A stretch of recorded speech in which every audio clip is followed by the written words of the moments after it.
fans. Pose for the pose for the for the pose pose for the fans. Pose for the pose for the for the pose pose for the fans. For the fans.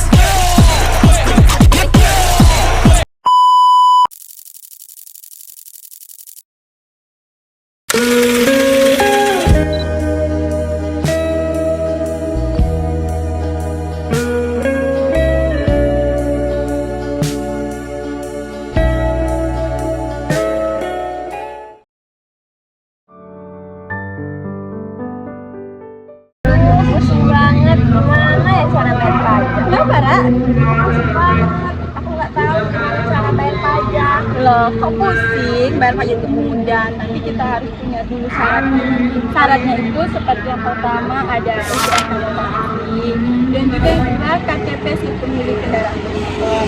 Yang ketiga itu kalau nggak salah BPKB dan juga BPKB. Nah, kalau sudah kamu semua persyaratannya itu sudah selesai, langsung saja ke loket pendaftaran. Nah, nanti berkas kamu itu akan diperiksa. Kalau sudah semuanya sudah selesai, sudah lengkap, nanti akan dikasih sebuah formulir. Itu kamu harus isinya seperti nama, nomor HP, dan juga alamat. Oh, gitu ya cara bayarnya. Iya, nah setelah kamu selesai isi formulir tadi, kamu langsung aja ke petugas. Nah, di sana akan diverifikasi terlebih dahulu data kamu apakah sudah benar atau belum. Jika data kamu sudah benar, nanti kamu akan langsung diarahkan untuk ke loket pembayaran. Nah, di sana kamu akan bisa melihat berapa sih tagihan pajak motor kamu dan yang lainnya. Nah, apabila sudah kamu bayar, kamu langsung nanti akan dipanggil oleh loket pengesahan STNK baru. Nah, di sana kamu akan dapat STNK baru kamu. Alah, makasih ya penjelasannya. Ya, sangat mudah bukan? Alah, makasih ya penjelasannya. Aku jadi nggak bingung lagi cara bayar pajak. Ya Allah, sangat mudah kan? Iya, sangat mudah. Kamu tahu nggak kalau bayar pajak itu bisa lewat online juga loh? Emang bisa bayar pajak online pakai aplikasi apa? Bisa dong, kamu bisa menggunakan aplikasi Brimo. Wah, gimana cara pakai aplikasinya? Oh iya, kamu langsung terusin jelasin ke Aura ya. Aku mau ke kelas soalnya udah ada Pak Asep di kelas. Oke, thanks. Ya. Dadah. Dadah, hati-hati ya, Mei. Iya. Iya, gampang banget. Tapi sebelum itu kamu harus punya kode billingnya dulu. Kalau kamu pengen dapetin kode billing, kamu bisa melalui situs Cortex. Situs Cortex itu apa? Jadi gini Aura, Cortex itu merupakan situs resmi pajak. Kamu bisa dapetin billingnya dari sana dengan cara kamu login, terus kamu masukkan nomor NPWP, terus kamu isi data, masa, sama jumlah pajak yang mau kamu bayar.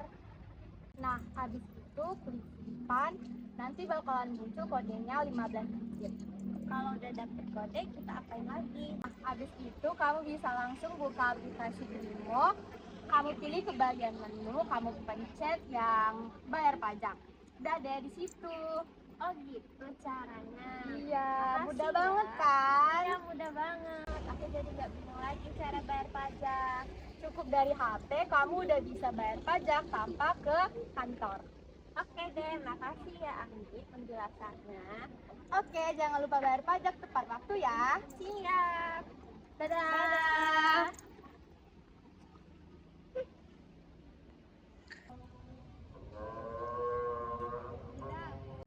Kamu tahu nggak sih mereka itu kemarin bahas pajak loh. Oh, aku tahu sih kalau pajak tentang arah pajak gitu ya. Nah, pajak ini nantinya digunakan untuk membangun infrastruktur negara, begitu. Oh, jadi gitu ya? Iya, begitu. Makasih ya. Sesudah kamu menjelaskan itu, aku jadi tahu juga dari pengertiannya itu apa. Nah, kita kan sudah sedikit paham nih dari arti pajak itu apa sih. Nah, itu ada nggak sih hukum atau undang-undang yang berlaku yang disebutkan? Oh, ada sih. Yang aku tahu itu yang pertama ada Undang-Undang Ketentuan Umum dan Tata Cara Perpajakan. Itu mengatur mengenai subjek pajak, pembuatan NPWP, dan ketetapan pajak. Nah, terus ada juga UU PPH, yaitu Undang-Undang pajak penghasilan, yaitu mengatur subjek pajak, objek pajak, dan tarif pajak. Oh, jadi begitu ya. Iya. Nah, oh iya, tapi aku tuh belum tahu sih jenis-jenis pajak dan juga contohnya. Oh, jadi kamu belum tahu jenis pajak itu? Jenis pajak itu ada tiga. Yang pertama itu dipungut berdasarkan lembaga pemungutannya. Kemudian yang kedua itu berdasarkan objek. Kemudian yang ketiga itu berdasarkan nah, yang pertama itu tadi kan ada pajak berdasarkan lembaga pengambilannya. Nah, itu dibagi menjadi dua lagi. Yang pertama itu ada berdasarkan daerah. Jadi contoh yang pertama itu ada dari yang pusat dan daerah. Kemudian dari contoh yang kedua tadi itu ada secara langsung dan tidak langsung. Dan yang ketiga tadi itu contohnya ada tiga. Yang pertama itu PPH, yang kedua PPN, dan yang ketiga itu bea materai. Oh, jadi gitu jenis dan contoh. Ya, sekarang kamu sudah mengerti kan jenis-jenisnya itu apa saja dan contohnya itu apa saja sih? Iya, aku ngerti. Terima kasih. Iya, sama-sama. Oh, jadi ini fungsi dari membayar pajak. Jadi, teman-teman, manfaat kita membayar pajak yaitu pajak berfungsi untuk membangun infrastruktur di Indonesia seperti membangun jalan, jembatan, bandara, dan lain-lainnya. Fungsi lainnya yaitu bisa menjadi investasi pemerintah dalam membangun ekonomi dan UMKM yang bisa membantu lapangan pekerjaan untuk masyarakat Indonesia.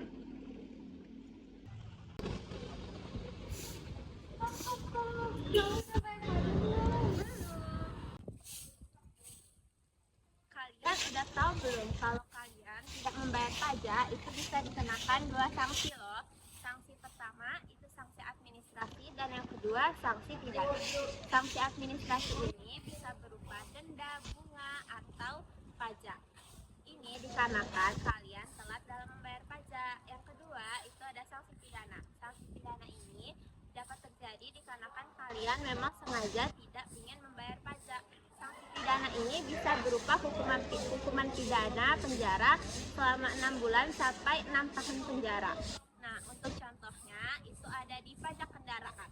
Jika kalian sengaja tidak ingin membayar pajak dalam kendaraan kalian, itu kalian bisa dikenakan sanksi pidana berupa 6 bulan sampai 6 tahun penjara. Atau jika kalian telat membayar pajak kendaraan, kalian bisa, sebagai contoh itu ada di pajak kendaraan. Jika kalian telat membayar pajak, itu bisa dikenakan sanksi administrasi. Yang kedua, jika kalian sengaja tidak ingin membayar pajak kendaraan kalian bisa dikenakan sanksi pidana. Hukumannya bisa berupa penjara selama 6 bulan dan 6 tahun penjara. Jadi, mulai dari sekarang, jangan lupa membayar pajak kendaraan.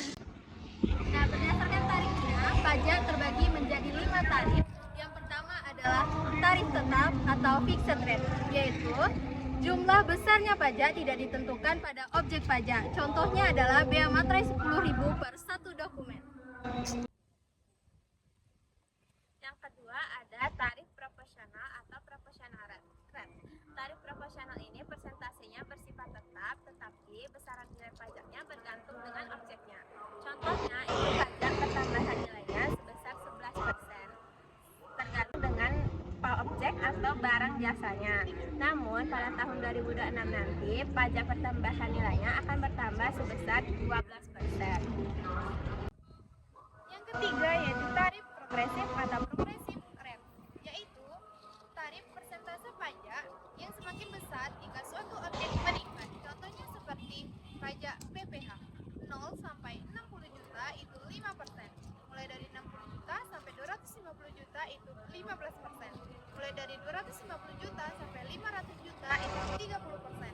Mulai dari 500 juta ke atas itu 35%. Yang keempat ada tarif degresif atau degressive rate.